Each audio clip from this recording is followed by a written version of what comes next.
അസ്സലാമു അലൈക്കും വറഹ്മത്തുള്ളാഹി തആല ബറകാത്തു. സലാത്തുൽ ഫാത്തിഹ അത് വല്ലാത്തൊരു ബർക്കത്താ. ഞാൻ എപ്പോഴും പറയാറുണ്ട്, സലാത്തുൽ ഫാത്തിഹ ചൊല്ലുന്ന വീട്ടിൽ അല്ലാഹു റഹ്മത്തിന്റെ മലക്കിനെ അല്ലാഹു ഇറക്കി തരുന്നു. ഒരു പെങ്ങള് വളരെ സന്തോഷത്തോടെ സന്തോഷം അല്ലാഹു എന്നും അല്ലാഹു നിലനിർത്തി കൊടുക്കട്ടെ. എവിടെ വരുന്നേ? ഉറക്കനെ പറയും കൊണ്ടോട്ടിന്ന്. തങ്ങളത്ത് എന്തെങ്കിലും പേര്? സാജിദ്. അല്ലാഹു ബർക്കത്ത് ചെയ്യട്ടെ. മുമ്പ് തങ്ങളത്ത് വന്നിരുന്നോ? ഉറക്കനെ പറയും. എന്തിനാ വന്ന്? ആർക്ക്? ഇങ്ങക്കോ? എത്ര കൊല്ലായി? അപസ്മാരം നല്ല വിഷമം ഉണ്ടായിരുന്നോ? നല്ല ഉണ്ടായിരുന്നു. ആ ബുക്കോ വീഴും വെള്ളത്തിലായാലും ചളിയിലായാലും. എത്ര കൊല്ലായി? 12 കൊല്ലം. തങ്ങൾക്കും തങ്ങളെന്താ പറഞ്ഞേ? സലാത്തുൽ ഫാത്തിഹിന്റെ മജ്‌ലിസ് കണ്ടാൽ രോഗശുദ്ധിയാന്ന് ഞാൻ പറഞ്ഞു. ഇപ്പത്തെ അവസ്ഥ എന്താ?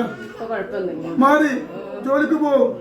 മാഷാ അല്ലാഹ് 12 കൊല്ലമായിട്ട് വളരെ പ്രയാസം അനുഭവിച്ച ഒരു സഹോദരി കുണ്ടോട്ടിൽ നിന്ന് വന്നിട്ട് തന്റെ ഭർത്താവ് അപസ്മാരായിട്ട് വിൽക്കുക, ജോലിക്ക് പോകാൻ പറ്റില്ല.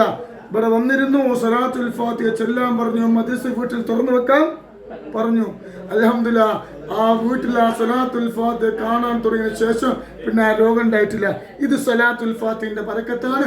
അള്ളാഹുവിനെ ആ രോഗം അള്ളാഹു കൊടുക്കാതിരിക്കട്ടെ. നിങ്ങളൊക്കെ ആ പൊന്നു സഹോദരനെ വേണ്ടി ദ്വാരിക്കണം. പിന്നെ ഉണ്ടായിട്ടില്ല. ഇതാണ് സലാത്തുൽ ഫാത്തിഹ.